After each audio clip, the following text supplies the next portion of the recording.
Hello guys, welcome to your own clinical YouTube channel. So today we'll be discussing regarding cerebral still phenomenon or Robin Hood phenomena. So do you know what is cerebral still phenomena? So you must be aware of the responsiveness of the cerebral vasculature to carbon dioxide concentration. Okay, so as you know, the CO2 concentration increases and CO2 concentration decreases. They have their own effect on cerebral vasculature, right? A rise in CO2 concentration leads to vasodilatation, cerebral vasodilatation, rise in cerebral blood flow. Also, the opposite happens when there is a decrease in CO2 concentration or hypocarbia, which causes cerebral vasoconstriction and decrease in cerebral blood flow. Got it? So, this reactivity of cerebral vasculature towards rise or decline in CO2 concentration is being auto-regulated in a tightly controlled fashion within a narrow range. Okay, so within this range, this auto-regulation works, in which rise in CO2 concentration or decrease in CO2 concentration results in vasodilatation and vasoconstriction, resulting in increase in cerebral blood flow and decrease in cerebral blood flow respectively in both the situations. So now let us consider an example in which this kind of autoregulation or reactivity to CO2 concentration is lost. So let me draw a diagram for you in which A is normal brain parenchyma and let us consider B is a zone where this cerebral autoregulatory response to CO2 concentration or the CO2 responsiveness of the vasculature in the region B is lost. This can be lost in variety of due to variety of reasons. One of them is, let us say, traumatic brain injury or due to acute CBA, acute infarct, or any etiology resulting in acute rise in ICP, which can distort this autoregulation and CO2 responsiveness of the vasculature. So let us consider B is an area of infarct and A is normal brain. So in area A, the CO2 responsiveness is lost.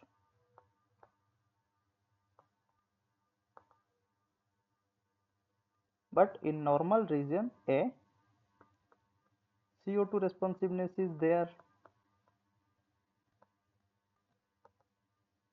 Okay, so let us consider a scenario of hypercarbia or increase in CO2 concentration in region A and in region B. Region A, which is normally reactive to the CO2 concentration. So any rise in CO2 concentration causes cerebral vasodilatation, which causes a rise in cerebral blood flow in region A. Okay, in region A with rise in CO2 concentration, cerebral vasodilatation is there and resultant cerebral blood flow is increased. So as a result, in the areas B where the vasculature is not responsive to the CO2 concentration, so the blood is diverted from B region to A region. Okay, so from B, blood is diverted to A region, which is normal and vasodilated. Got it? And let us consider the opposite scenario in which there is a decrease in CO2 concentration or hypocarbia. So what happens in decrease in CO2 concentration? Normal brain responds by cerebral vasoconstriction. and resulting in decrease in cerebral blood flow. So in region A or the healthy tissue, when there is a decrease in cerebral blood flow, then what happens in region B? Region B, where the cerebral responsiveness to the CO2 concentration is lost. So there is no reactivity of the vasculature to CO2 concentration. And what happens? Blood is diverted from region A to region B. Got it? In scenario A, with rise in CO2 concentration, the blood was being diverted from region B to region A.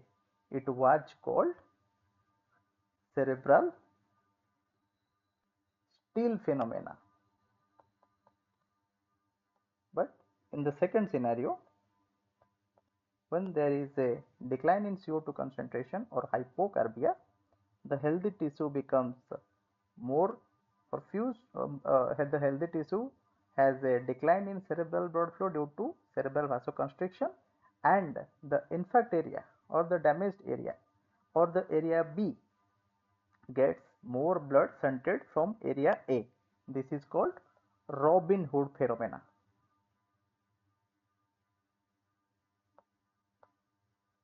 Basically, it means uh, taking blood from the rich and giving it to the poor. This goes by the name Robin Hood, right? So, what happens? In the same example, normal brain parenchyma is A and the ischemic area is B. Okay. In the region B, with the decline in CO2 concentration, what happens? In region A, there is cerebral vasoconstriction or decrease in cerebral blood flow, and in region B, blood is shunted from A to B, as we discussed in Robin Hood phenomena. So what happens in region B? In region B, there is normal or increase in blood flow, but as the tissues in the region B are metabolically not active, or the metabolic activity is minimal, or metabolic activity is decreased in region A, in region B as compared to region A. So what happens? The blood which is flowed in region B is not the region B do not extract enough of oxygen from the blood flown in the region, which is also termed as luxury perfusion.